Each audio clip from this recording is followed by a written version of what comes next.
This daf Yom Yerushalmi Challah. The article Oz V'Hod edition were on Daf Lamed Amud Aleph right after the Mishnah. Ma Binali Isas Arnona, and that is in the Vilna on the bottom, the last line of Yud Zayin Amud Aleph. Ma Be right after the Mishnah, the Gemara Ma Binali Isas Arnona. So our Mishnah talked about the guy who gave his dough to Yisrael to eat for him, that it's part from a challah. The question: what's the between this and the dough which a king obligates the people of his country to give as a tax, whatever you want to call it, a levy, I think is the official English word, for his soldiers who are going from place to place. And the Tosefta in Challah Pergalf says it's Chaim Challah, even though the dough belongs to the king and the Jew makes it. So again, the Gemara asks, "Ma b'nol b'istas harnona? Hashem einenu chayv b'ches b'challah? Isn't istas harnona chayv b'challah?" So time is shusu Yisrael. So there, the dough is really belongs to Yisrael. It's a levy which is being raised from the Jews, and but in the meantime, since the Shus Yisrael, Shemi Melech HaGoy Litla made the Goy change his mind and not take it. So there's two ways to read it. Shemi reading it really. Shemi Melech HaGoy Litla, maybe the Goy will decide to take it. Shemi Melech HaGoy Litla, maybe the Goy will change his mind and decide not to take it. Either way, it works. The point is that right now, at the time of the dough being needed, it's still the Yisrael's dough until it's clarified that the king actually needs it. But here, L'daito? Is it L'daito Tliya? Is it here? Does it have to do anything to do with the das of the Israel or the Goy for that matter? It's the Goy's dough. It's nothing to do with das. I think probably the way to say it is that there is no issue of das here. By the etzem, the dough is the Goy's. So the difference is that by a nona be'etzem the goy, the be'etzem the dough belongs to the Yisrael. It's a question of whether the levy will expropriate it from the Yisrael. Whereas here, the dough belongs to the goy. There's no issue that we're going to reason to assume that the Yisrael has any actual ownership of it whatsoever, and therefore it's exempt from challah. Okay, Tani Rabbi Yehuda. Rabbi Yehuda learned, and it's a brisa evidently in the Tosefta Challah Perak Aleph Habrisa Base. Malai Shel Yisrael. Malai is the stockpile in a store. So it's a store in which they sell bread and doughs, and the Malai, the stock belongs to Yisrael. So even though the Pali or Goyim osim l'tzocho, even though the Pali Goyim osim l'tzocho, the non-Jews are making the dough, chayv b'challah. Doesn't matter. The dough and the bread belongs to you, so therefore, the fact that you have non-Jewish workers working for you is still chayim b'challah. But vice versa. Malai shel goy, if the stock belongs to the goy, Pali Yisrael osim l'tzocho, and Jewish workers are kneading the dough, p'tur pat mechallah, it's exempt mechallah. All goes by the ownership of the stock. Amr Yosef said, Afananami Tina. We also learned Nachash Nasa Yisrael Laslo Slo Yisa P'tur Mina Challah. That's what it says in our Mishnah.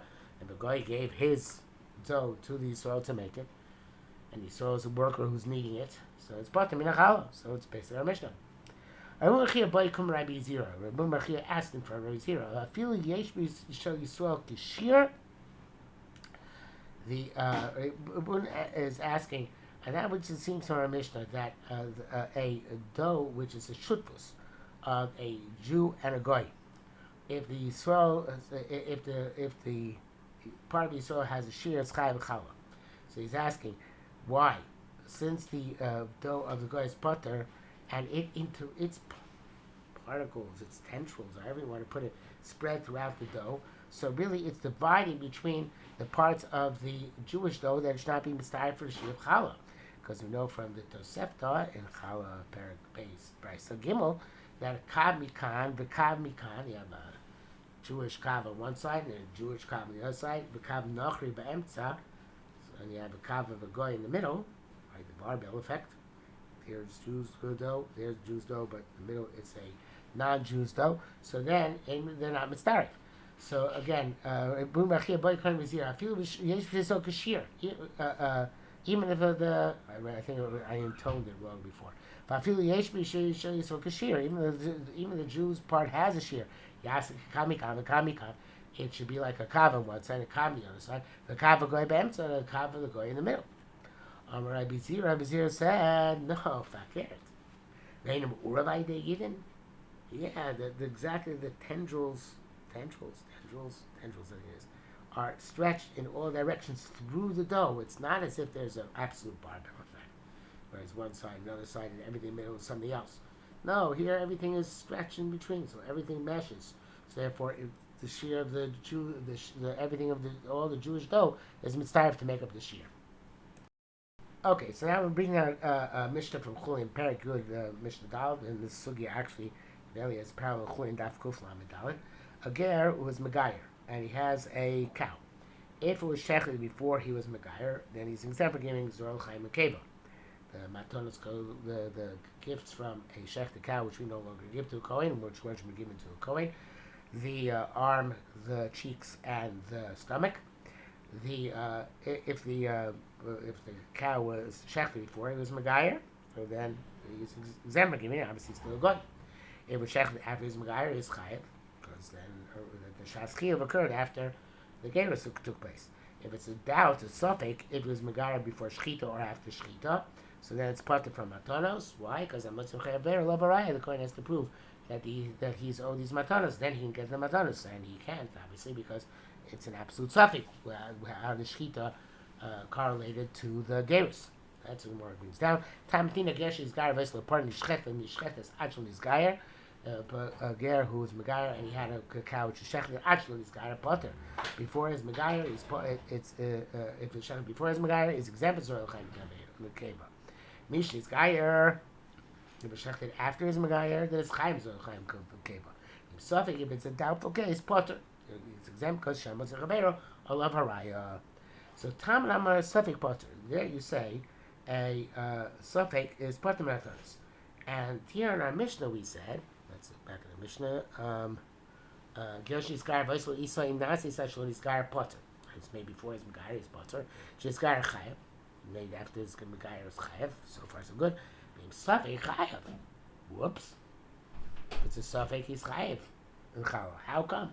What's the difference between this and Matnas Kuna? Tanam Safek Potter by Matnas Kuna of Zorel Chaim Mekeva. You say he's Potter. Vacham Mer Safek Chayev. Here you say Safek is Chayev. Rabbi Achar said, he stopped this Kum Rabbi Ami, and I asked this question for Rabbi Ami. V'amar, and he responded to me, Mi Omar Li, who tells me, or who told me, I guess would be the way we translate it, that it says Shehu, but the Rafulda, the Gra, and Levi Shalom changed it to She'eno, Noto Dom Min HaShevet. We have to take off because there's a tevel on the dough. That's a separate issue. Regardless, there's no Isser Tevel on the shechted cow, so therefore you have to take off. So Chaim Kebo shouldn't be suffix. But you have to take it off Chalim because of to exempt the Tevel of the dough. But then in a Chanami who says you have to give it to the Kohen unless the Kohen pays you for it. The Kohen, the Shevet, the tribe, the Kohen pay for you. Rabbi Yaakov Bar Zavdi, Rabbi Chia B'Shem Rabbi Loza, Taka said, "Knows what's done, but Mina Shevet." He takes off and he withholds the challah from the Kohanim until they pay him. So now the Gemara makes a point that just basically made before. V'yafrish tamon v'yito dama min hashevet.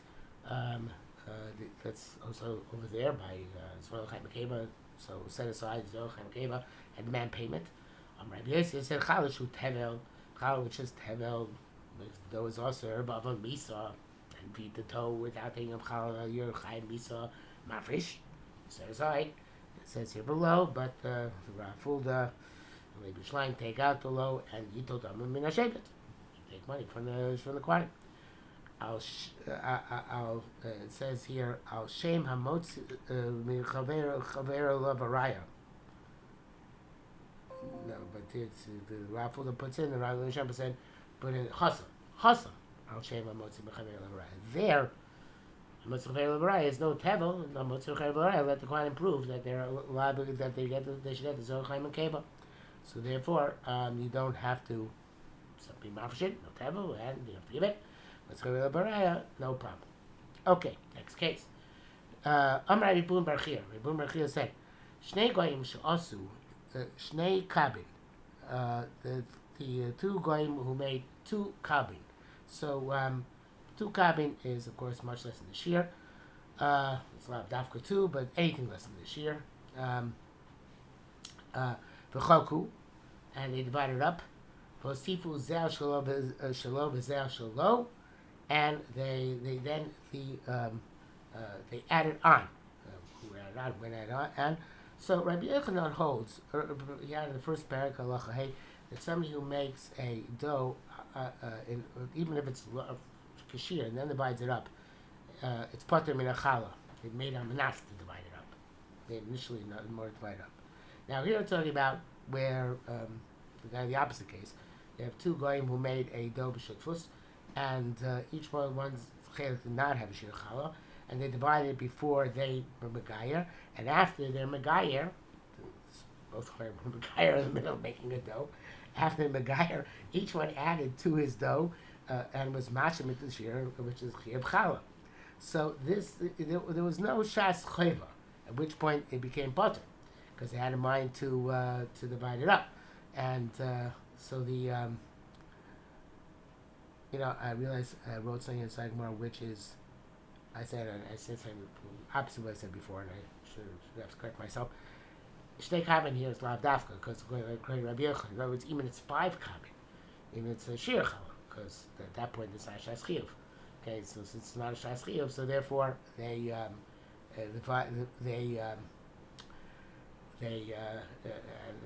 especially at the and they made amnas l'chalik. It doesn't matter. So in any event, so the point is that at the time that they were when they made it, there was no shas chiyuv. And then after they were mashlimit, the Isa, after they were megayer, then by that time when the shas chiyuv actually devolves, they are added on, and they made a new shas chiyuv. So therefore, the original exemption doesn't exempt them. And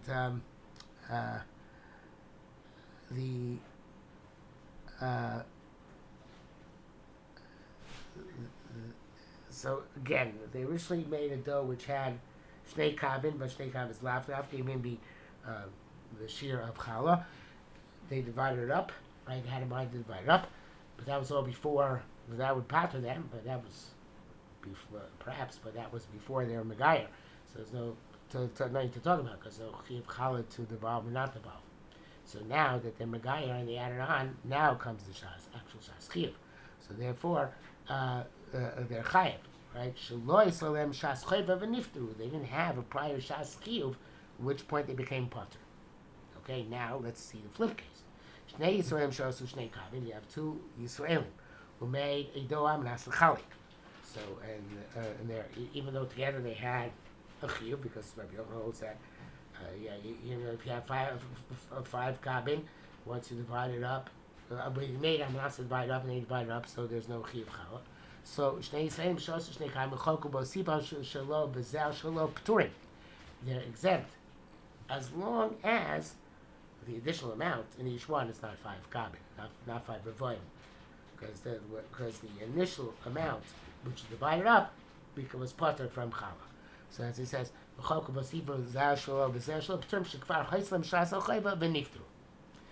a shas chiyuv, and at that point they were potter.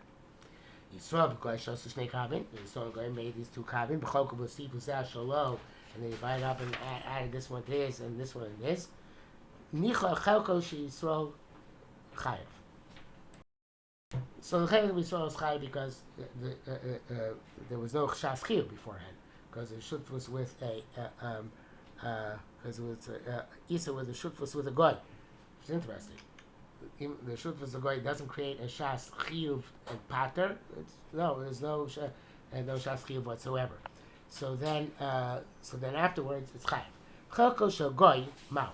But the chelik of the goy Is it considered to be have a shas chiyuv because at the time he was a shutam of Yisrael, and therefore he was who was a bar chiyuv challah, and therefore it's butter or not? It's a fascinating question. So again, klum chelko. So here we have changed the gears for the right and the Meiri, the Rashi, a whole bunch of people change gears. So it says here the way the gears is supposed to go is klum chelko shel Yisrael chayav lo machmas chelko shel goy. Okay, so the Gemara says why do you want to be chayav the chelko of Yisrael? Because initially he had a shutfus with the goy, and that wasn't considered to be a shas chayba to exempt you, right? So therefore, chelko shel Yisrael chayav chelko shel goy potter. So how can you say that if l'gabe the Isa Yisrael, it wasn't considered to be a shas chayva, it's exempt to be exempt because it's shutfus shel goy, and therefore when you add it on, it becomes chayav. So you want to say that according to for the goy, it's considered to be a shas chiyuv because the shutfus is the Yisrael, and then when you add it on, it should be potter. And we're going to say that to the point that we should say that no. So therefore we have to say that the Isa Sagoy also, because Zag said have a shas chiyuv meikara, if he's guy afterwards and he adds on, he's chayav in challah. He's chayav in challah. And that is the Rashi according to Ramban in Hilchos Challah and the Raibin in Hilchos Bikurim Perek Zayin Halacha Yud. So let's say it outside, right? Why do you want to? You want to say the reason why the Jews chelik is chayav now is because shutfus shel goy is not going to be a shas chiyuv, right? So for the Yisrael, it's not a shas chiyuv. For the goy, who's a goy, you want to say that it was a shas chiyuv. It makes no sense, right? So you're going to say because he was partnered with a Jew for whom itself it was not a shas chiyuv. But for him, it's a hypothetical chiyuv, and therefore it should be part of after his megayer. No, he's chayav just like the Yisrael's chayav later after his megayer because there was no shas chiyuv. The goy is also chayav after his megayer because there was no shas chiyuv. Very cute. And that brings us to the top of Lamed Aleph and Aleph, and we'll stop here for the day.